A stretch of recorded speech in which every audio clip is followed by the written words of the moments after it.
રાજકોટના રિલાયન્સ મોલમાં અમીર દેખાવાનું નાટક કરીને લીધા નાયકીના 10,000 ખાડા. તો એમાં થયું એવું, હમણાંથી ગામડે કઈ મજા નથી આવતી ને તે પ્લાન બનાવ્યો રાજકોટ બાજુ જવાનો. થઈ ગયો તૈયાર થઈને વિથ બ્રેઝુડી રાજકોટ બાજુ હાલતો ને પેલા તો આ નિરાલી નિશાળે મૂકવા જવાનું છે અને આને કઈક તબેલામાં મૂકવાનો છે. ચાલે તું મસ્ત મજાના ગોપાલ સાધુના ગીત અને સસોની સ્પીડ સાથે જાતા હતા કા ભાઈ થઈ ગયા તરસ્યા. નિરાલીને એની સ્કૂલે મૂકીને અમે આવતા રહ્યા સૌરાષ્ટ્ર યુનિવર્સિટી આ હેન્ડસમ બોય ને લેવા, કેમ કે એનો રોલ કરવાનો છે. હવે ત્યાંથી ગયા પેટ પૂજા કરવાનું, મસ્ત મજાનું જમવાનું લઈને પેટ ભરી લીધું ને આનો સ્પોન્સર હતો હેન્ડસમ બોય.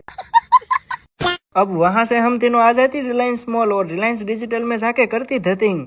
कटियाए अमीर देखावा માટે આઈફોન 17 પ્રો મેક્સ હાથમાં લીધો પણ વાપસ રાખ ઉસે. હવે આમાં બધું વખત બારું હતું એટલે અમે આવી ગયા નાઇકીના શોરૂમમાં શૂઝ જોવા. હવે આની પ્રાઇસ જોઈને શાંતિથી હતા એમણે મૂકી દીધા, કેમ કે આ તો બહુ સસ્તા હતા. બીજું બધું ઠીક, અહીંયા ઉભું રહેવાની મજા લઈને સાંજ વેળાના થઈ ગયા ઘર બાજુ હાલતા ને આવી ગયા ઘરે. અને હવે આ કથા પૂર્ણ થાય છે. મજા આવી તો ફોલો ને સબસ્ક્રાઇબ કરી નાખજો. Bye bye.